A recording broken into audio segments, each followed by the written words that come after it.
से हम लोग वोट दे रहे हैं। तो सीसी पहुआ देना चाहता, वास्ता देना चाहता है, कोई धर्म का वास्ता देना चाहता है और हमारा वोट लेना चाहता है और नशे में आ जाते हैं, और कभी पौआ के नशे में आ जाते हैं, कभी लालच में पड़कर अपना वोट बर्बाद करते हैं। लेकिन साथियों, हमको समझना पड़ेगा कि ये जो वोट हमको मिला, ये वोट इतना आसानी से हमको नहीं मिला। ये जो वोट हमको मिला, ये वोट को मिलने के लिए शासन करेगा। इस लड़ाई में राष्ट्रपिता ज्योतिबा फूले, माता सावित्री बाई फूले को अपना घर छोड़ना पड़ा। इस लड़ाई में छत्रपति साहू महाराज की हत्याकार हमको मिला। और ये क्यों मिला वोट डालने का अधिकार? बाबा साहब अम्बेडकर ने कहा, लिख लो अपनी दीवारों पर, शासक हैं हम इस देश के। तब दीवार नहीं थी हमारे लोगों के में, मगर वो दिमाग में लिखवाना चाहते थे कि ये मेरे बहुजन समाज के। अब हमने तुमको वोट दे दिया है, अब तुम्हारा वोट का अधिकार और बड़े लोगों का वोट का अधिकार एक ही है। अगर कोई शेड्यूल कास्ट का आदमी वोट डाले, शेड्यूल ट्राइब का आदमी वोट डाले, ओबीसी का आदमी वोट डाले, माइनॉरिटी का आदमी वोट डाले, मोहन भागवत वोट डाले, नरेंद्र मोदी वोट डाले, योगी आदित्यनाथ वोट डाले, सबका वोट एक ही गिना जाएगा। जब सबका वोट एक ही गिना जाएगा, डॉक्टर अम्बेडकर ने कहा, अरे संख्या तो तुम्हारी ज्यादा है, तुम लिख लो कि तुम्हें इस देश में शासन करती जमात बनना है। लेकिन हमारे लोग समझ नहीं पाए, आज हमारे लोग समझ नहीं पाए। तो बाबा साहब का फोटो लगाते आरएसएस बीजेपी के लोग, बाबा साहब की जयंतियां मनाते आरएसएस बीजेपी के लोग, और बाबा साहब का जय भीम का नारा भी हमारे गली मोहल्ले में आते हैं और लगाने का भी काम करते हैं आरएसएस बीजेपी के लोग। ये सब करने का काम करते हैं, लेकिन कहते हैं हम तो शासन करती जमात बन ही गए हैं, अब तुम राशन लेती जमात बने रहो। तुम शासन में खुश और हम शासन में खुश, तो बाबा साहब की जरूरत नहीं पड़ेगी, वो राशन देना हो जाएगा। लेकिन हमारे लोगों को ये समझाया जा रहा है, नहीं तुम रहो राशन पर और हम रहेंगे शासन पर। तो ये जो षड्यंत्र देश में चल रहा है, इस षड्यंत्र को समझने की जरूरत है और इसका मुंहतोड़ जवाब देने की जरूरत है। देखिए, देश के हालत परिस्थिति बहुत ज्यादा खराब हो गई है। 5 साल हमको कोई नहीं पूछता है, लेकिन जब इलेक्शन आता है तब हमारा पैर किधर है ये ढूंढा जाता है कि भैया पैर पकड़ो, नहीं तो वोट नहीं मिलेगा। तब जय भीम बोला जाता है हमारी गली मोहल्ले में आकर के। फिर अगड़े पिछड़े की बात होती है। ये जो पियर का गमछा वाले चाचा जी, पियर का गमछा वाले चाचा जी को तो घोसी के लोग जानते ही हैं। जो पियर का गमछा वाले चाचा जी हैं, जब उधर रहते हैं तो कहते हैं जनगणना होनी चाहिए, और जब आते हैं तो कहते हैं जनगणना नहीं होनी चाहिए। अब इधर नहीं होनी चाहिए, उधर होनी चाहिए। उधर जब इधर रहते हैं तब जाति जनगणना बीजेपी ने नहीं कराया, पिछड़ा वोट कैसे देगा।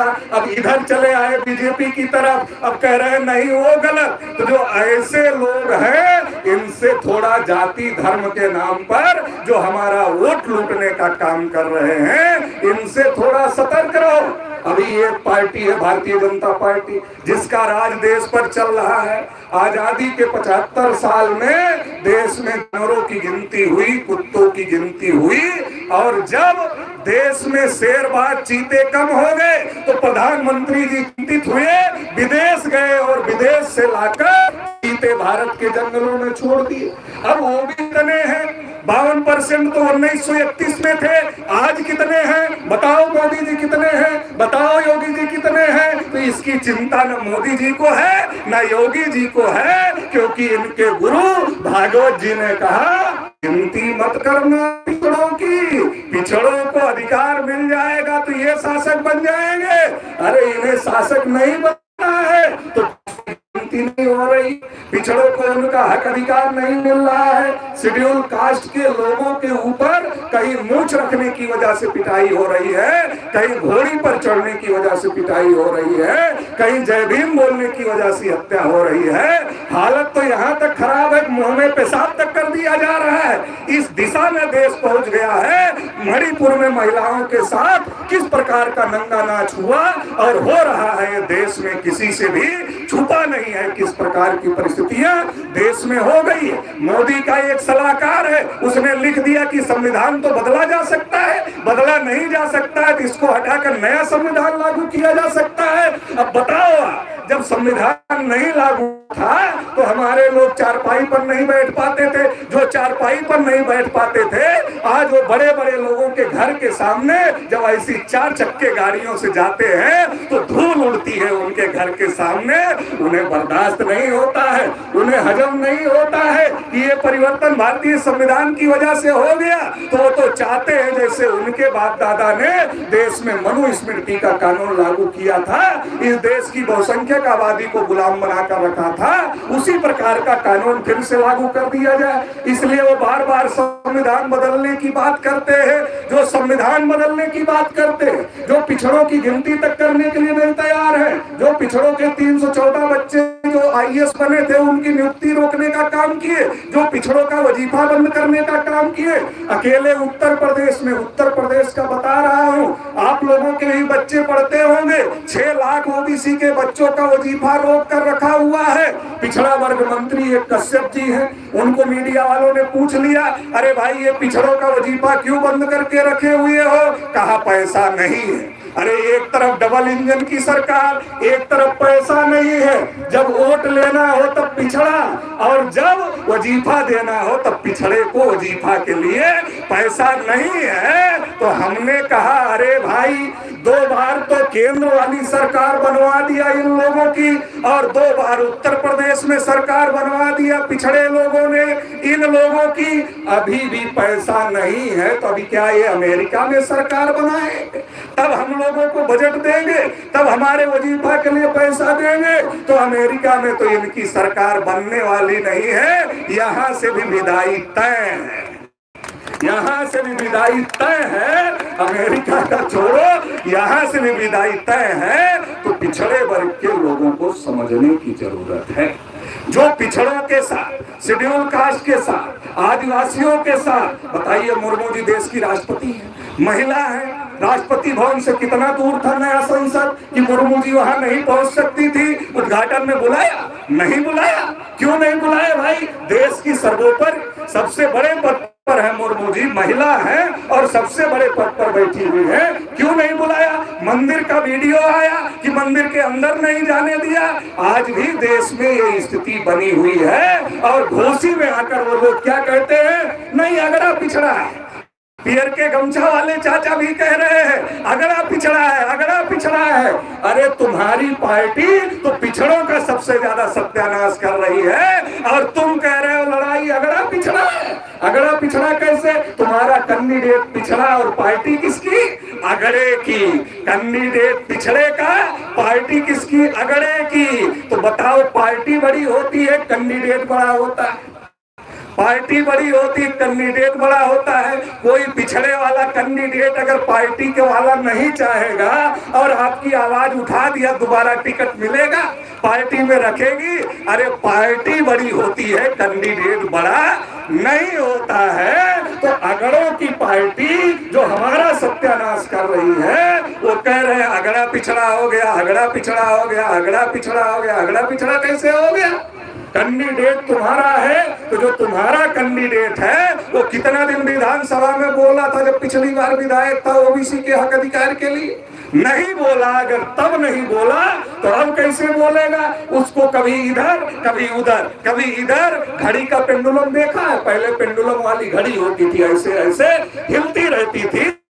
जैसे पेंडुलम वाली घड़ी होती थी वैसे आपका भाजपा का प्रत्याशी है, कभी इधर कभी उधर, कभी इधर कभी उधर। और वैसे पियर के चाचा पियर के गमछा वाले चाचा भी ऐसे हैं, कभी इधर कभी उधर। पहले पियर के गमछा वाले चाचा जब बीजेपी में नहीं थे, तब वो निषाद जी और दूसरे जो बैकवर्ड क्लास के नेता जो बीजेपी का समर्थन करते थे, उनको क्या कहते थे? पियर के गमछे वाला चाचा वो कहते थे लीडर नहीं है, लोडर है, लोड कर रहे हैं उधर अपने बिरादरी अपने समाज का वोट उधर लोड कर रहे हैं। तब चाचा जी को भी पूछ लेना चाहिए, चाचा जी अब आप लीडर हो कि लोडर हो, थोड़ा बताओ तो हमको समझने की जरूरत है। मूर्ख बनाया जा रहा है इलेक्शन में हमें। पिछड़ों का सत्यानाश, शेड्यूल कास्ट का सत्यानाश, शेड्यूल ट्राइब का सत्यानाश और महिलाओं का सत्यानाश। किसानों को उनकी फसल की कीमत देने के लिए सरकार तैयार नहीं। नौजवान बीटेक एमटेक करके घूम रहे, बड़ी बड़ी डिग्री बीए एमए करके घूम रहे, बीएससी करके घूम रहे, बीएड करके घूम रहे हैं। यूपी में नौकरी का फार्म नहीं है, बिहार सरकार ने निकाला तो बेचारे बच्चे यहाँ से भागते भागते भागते भागते बिहार गए। आप लोगों के भी गांव मोहल्ले से गए हो। अगर यूपी में नौकरी मिल जाती तो बिहार किस लिए जाते? तो नौजवानों की हालत खराब है, महिलाओं की हालत खराब है, किसानों की हालत खराब है। अरे तो हालत किसकी ठीक है? अब उनको पता है कि विकास उकास तो मंच की बात है, तो ऊपर ऊपर कह रहे हैं विकास किया और अंदर अंदर क्या कह रहे हैं? अरे हमारी बिरादरी की इज्जत का सवाल है, वोट दे देना। ऊपर कह रहे हैं विकास किया, अंदर कह रहे हैं बिरादरी की इज्जत का मामला, वोट दे देना। धर्म के नाम पर दे देना, जाति के नाम पर दे देना। तो 75 साल से तो दे, इससे कौन सी समस्या का समाधान हो गया? इसलिए अब हम लोगों को समझने की जरूरत है कि ये जो जाति धर्म भाषा क्षेत्र के नाम पर जो हम लोगों से वोट मांगा जा रहा है, कुछ लोग क्या कह रहे हैं? अरे वो बाहरी है, वो बाहरी है, वो यहाँ का है, वो वहाँ का। अरे जब बाबा साहब अम्बेडकर ने लिख दिया कि इस देश में किसी के साथ जाति के आधार पर, धर्म के आधार पर, भाषा के आधार पर, क्षेत्र के आधार पर, लिंग के आधार पर, जन्म स्थान के आधार पर किसी के साथ भेदभाव नहीं किया जाएगा। पूरे उत्तर प्रदेश में जो कहीं भी पैदा हुआ, उत्तर प्रदेश की किसी विधानसभा से चुनाव लड़ सकता है। तो ये जो बाहरी देश और यहाँ का मामला खड़ा कर रहे हैं, ये बाबा साहब के संविधान के समर्थन में है कि विरोध में है? ये कैसे लोग हैं जो नए नए अम्बेडकरवादी बन रहे हैं? कुछ लोग नए नए अम्बेडकरवादी बन रहे हैं, अभी सीख रहे हैं धीरे धीरे अम्बेडकरवाद की बात करना। और नए नए अम्बेडकरवादी बनते बनते ऐसे आदमी को टिकट दे दिया जिसने खुद ही बाबा साहब का अपमान किया। अब बताओ वोट कैसे दिया जाए? अब तुम नए नए अम्बेडकरवादी और ऊपर से टिकट ऐसे आदमी को दे दिया जिसने बाबा साहब का अपमान किया, तो बताओ वोट कैसे लोगे अम्बेडकरवादियों का? अम्बेडकरवादियों का वोट चाहिए, लेकिन टिकट अम्बेडकर विरोधी आदमी को दिया जाएगा। ये भी घोषी की जनता समझ रही है, इसलिए तो घबराए हुए इतनी गाड़ियां बढ़ के नेता क्यों घूम रहे? ऐसे थोड़ी ही घूम रहे। अगर इतने बड़के नेता आ जाए इलेक्शन के पहले, और हर गांव में, किस गांव में खड़ंजा लगा है कि नहीं लगा है, किस गांव में सीसी रोड है कि नहीं है, किसको आवास मिला है कि नहीं मिला है, अगर ये किसका शौचालय बना है कि नहीं बना है, किसके खेत में पानी जाता है, किसके खेत में पानी नहीं जाता है, किसके खेत में पैदावार हुई और किसके खेत में पैदावार नहीं हुई, इस बार किसका बाढ़ से बह गया, किसका सूखे से पैदा नहीं हुआ।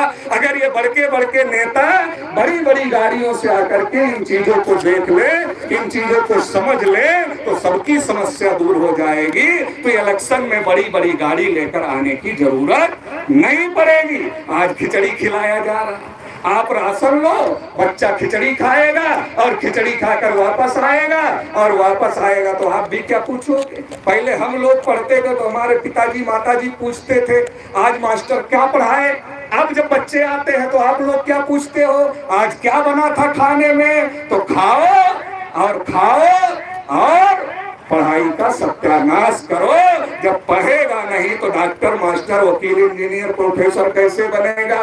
आपके बच्चों के जड़ों में गर्म पानी डाला जा रहा है, आपका संविधान खत्म करने की कोशिश की जा रही है, ईवीएम से आपका वोट लूटा जा रहा है। और ये लोग जो विपक्ष में बैठे हुए, इनको लड़ना चाहिए, इसके खिलाफ बोलना चाहिए। इनको जितना लड़ना चाहिए ये लड़ते नहीं है, ये लड़ते भी नहीं है और वोट भी लेना चाहते हैं। इसलिए अब इन लोगों से कुछ भी होने वाला नहीं है। नया विकल्प खड़ा करो। देखो हम किसान हैं, आप लोग भी किसान हैं, किसानी की बात, देसी बात बता रहा हूं। देखो एक ही बीज बार बार अगर डालो खेत में तो पैदावार धीरे धीरे घटती जाती है, बढ़ती है, घटती जाती है। एक ही बीज बार बार डालोगे तो पैदावार कम हो जाएगी। जैसे एक ही बीज बार बार बोने से पैदावार कम हो जाती है, वैसे अगर एक दो पार्टी को ही बार बार वोट देते रहोगे तो आपकी वैल्यू खत्म हो जाएगी। क्योंकि जो घर में बंधा हुआ जानवर होता है उसको चाहे हरा चारा खिलाओ, चाहे पैरा खिलाओ, चाहे भूसा खिलाओ, तो आदमी कहता है ये कहाँ जाएगा, तो पैरे खिलाता है। लेकिन वही जब तुड़ा के भाग जाता है तो हरेरा लेकर पीछे पीछे दौड़ता, भैया आजा आजा, हरेरा लेके दौड़ता है। अगर आप इन पार्टियों के बधुआ मजदूर बने रहोगे, ये आपको वोटर नहीं समझते, ये आपको बधुआ मजदूर समझते हैं। अगर इनके बधुआ मजदूर बनो रहोगे आपकी किसी समस्या का समाधान नहीं होगा। इसलिए मैं आप सभी से ये कहने के लिए आया हूं और परविंदर प्रताप जी का समर्थन करने आया हूं। मेरी कोई पार्टी नहीं है, ये हमारी हर लड़ाई में समर्थन करते हैं। जितनी बार हमने भारत बंद किया जाति जनगणना के लिए, ओबीसी के हक अधिकार के लिए, हर बार इन्होंने हमारा समर्थन किया। पिछड़े वर्ग की हक अधिकार की लड़ाई के लिए इनकी राष्ट्रीय लेवल की पार्टी है, संगठन है, देश भर में ये सपोर्ट करते हैं। इसलिए आपसे कहने आए हैं कि हमको पालतू जानवर नहीं बनना है, हमको बदलना है, परिवर्तन करना है। परिवर्तन करेंगे, नया बीज डालेंगे, अच्छी फसल आएगी। और नया बीज माननीय परविंदर प्रताप सिंह है। एक एक वोट अपने अपने बूथ से, केवल अपना नहीं, ये तय करो कि जिता कर भेजेंगे, अपना अपना बूथ जिता दो, विधानसभा जीत गए। और जब आपका विधायक विधानसभा में पहुंच जाएगा तो आपको खुद ही पता चल जाएगा। क्योंकि चुनाव आयोग के अनुसार समय खत्म हो रहा है, इसलिए इतनी ही बात मैं इस मौके पर कहना चाहता हूँ। 3:56 हो गए हैं और 3:56 मतलब अभी 4 मिनट बचा है, तो 4 मिनट पहले ही मैं अपनी बात समाप्त कर देता हूँ। आप सभी लोगों ने मुझे सुना, इसके लिए बहुत बहुत आभार, बहुत बहुत धन्यवाद, बहुत बहुत आभार।